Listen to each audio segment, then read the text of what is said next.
Good morning, everyone. I am Dan Zenka, Senior Vice President of Communications for the Foundation. It is an honor to welcome you here to our Quantum Leap meeting within the Celebration of Science celebration here in Washington, D.C. This is one of several meetings going on across town throughout the weekend.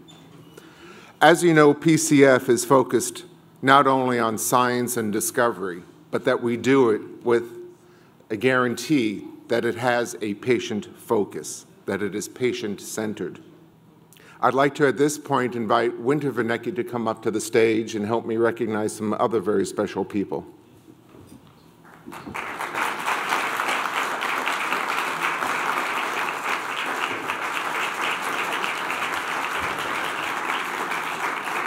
As you know, Winter will be competing on 7 continents while she's in Africa. What the heck, she's going to climb Kilimanjaro. She'll be running with the penguins in Antarctica. Every mile she goes, she will be bringing awareness to the world about prostate cancer and the scope of the problem. Thank you, Winter. At this time, I'd like to call several folks up to the stage.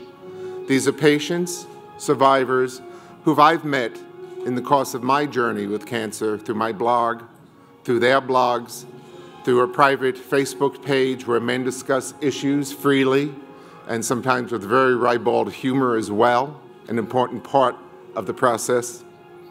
My first guest would have been Trip Cassells, who's a member of our board, but he is just leaving the hospital this morning and will join us tomorrow as my patients and friends film a documentary called The Men's Retreat that will be on our website. But Trip was diagnosed at 49 with a very aggressive form of cancer and was given just a few months to live. Since then, he joined the Army, served overseas as a surgeon in Iraq, and became our Assistant Secretary of Defense of Health Affairs. He is an amazing man who is in his 5th remission, thanks to the work and innovation of Dr. Christopher Logothetis. Trip is not only a friend of mine, I consider him my cancer mentor. Next, I'd like to call Bill Curry to the stage. Bill was diagnosed at 63 in 2006 with advanced disease, and he's currently in between treatments with rising PSA. Then there's Rick Davis. Rick was diagnosed at 56 in 2007. His PSA is still not stable, but it is declining, and he hopes to one day hear the words, cancer-free. Behind Rick, we have Robert Hess. He was diagnosed at 58 in 2003 and treated. His PSA is currently rising, but he is also founder of the Pony Express, a group of motorcyclists who every year transverse the country.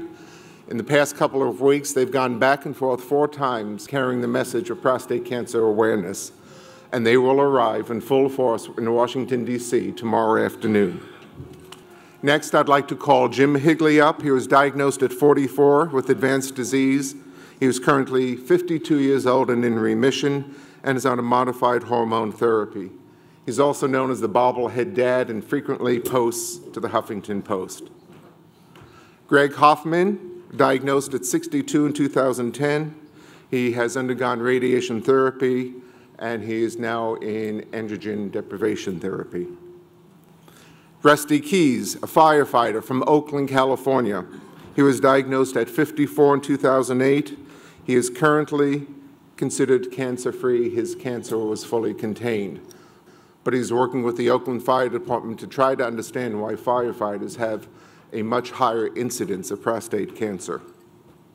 Then there's Bill Moore, diagnosed at 45 in 2011. He is considered cancer-free, but is also currently battling lupus, which complicated his treatment for the disease. Then there's my friend Bill Morgan. He was diagnosed in 2009, shortly before me. He has had a radical prostatectomy and radiation therapy, and like me, he is just coming off of ADT. His PSA is currently undetectable. Tom Pellicchia, diagnosed at 65 in 2010 with advanced disease. He is currently in remission and 8 months off of Lupron. Then there's Craig Pinn, who became a very good online buddy of mine. We provided support over Saturday and Sunday morning coffees, answering each other's questions, some of them almost ridiculous in their sense of humor. I was honored when he asked me to write the foreword to his recent released book, Navigating the Realities of Prostate Cancer.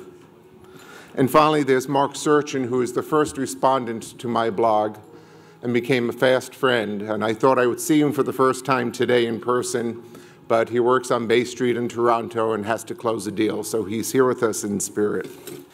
Each of these men on the stage represent more than 1 million men and their families around the world who are challenged with prostate cancer.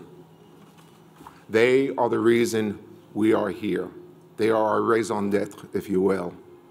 Esteemed PCF researchers, you are the world's elite force to find cures to help men like us and so many others. We are here to voice our sincerest appreciation for your commitment and the hope your work brings to us and so many. We remain ever grateful and say Godspeed and thank you.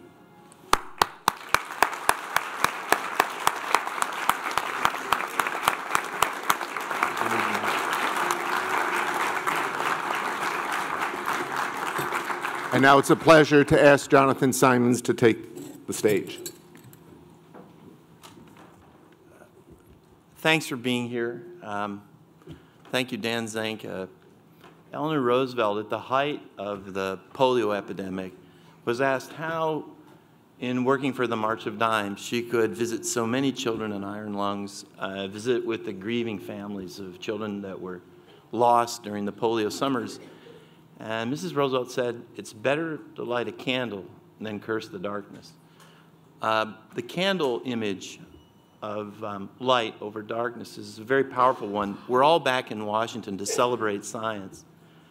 You'll see through the weekend, an enormous amount of effort's been put into reawaken the recognition in our country, in our elected leaders, of not just the importance of science for the economic future of our country, but actually for the importance of science and bioscience in particular for the advancement of our civilization over disease.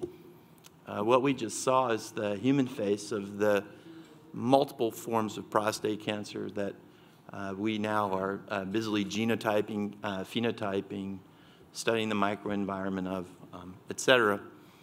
And it's very fitting to be back in Washington, where Mrs. Roosevelt worked for a long time, because the March of Dimes also was about the moving science into young people like Sabin and Salk, Enders and others, and actually solving the problem of polio by using the actual energy people facing it and families facing it.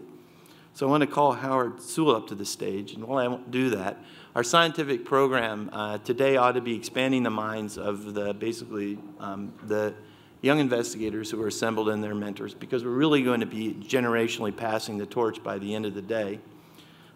It took a great deal of effort to put this together, and it took a great deal of redirecting of your calendars to come here. So on behalf of the Board of Directors of the Prostate Cancer Foundation, millions of men with prostate cancer, and speaking on behalf of Michael Milken and many you're going to meet over the weekend, thanks for being here, and I think you'll find this meeting not your average, but rather a quantum leap set of discussions about how we're going to end up conquering and preventing this disease. Howard?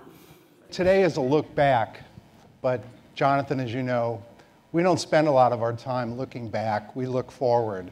And with the amazing approval last week of Medivation 3100, if any of you haven't heard the story about how PCF started that project, I guarantee you will before the end of this conference.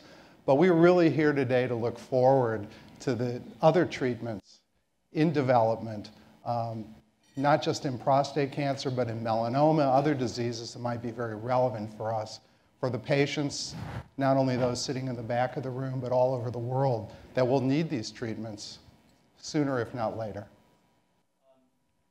Punctuality is a great virtue. We've asked these quantum leap talks to be kind of big thinking. We'll try to stay on time. We highly encourage, particularly the young investigators who've come, they're over 70. to ask penetrating questions. We're using the filming of this at a very high caliber to educate our elected leaders, be they Republican, Democrat, Independent, or confused. It's a fair statement to say that tomorrow night at Kennedy Center, there'll never be such a performance as you're going to watch in the celebration of science.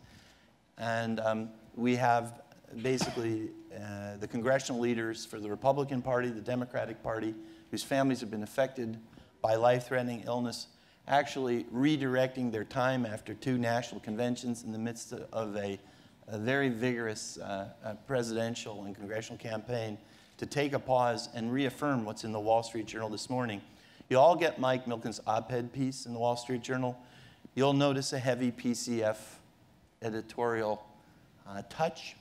The National Institutes of Health are not an expense, they're an investment in the health and prosperity of the American people.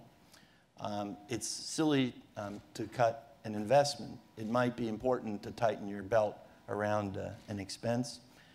By the end of the weekend, you'll get the full flow of basically what this form of quiet scientific activism is. And finally, as you'll see by the end of the day, we're going to be encouraging, again, the young investigators, of which there are now 100, and the PCF research family, be thinking very hard about what is the next quantum leap types of research grants that we ought to be looking at. And basically, again, from the bottom of all our hearts, thanks for being with us.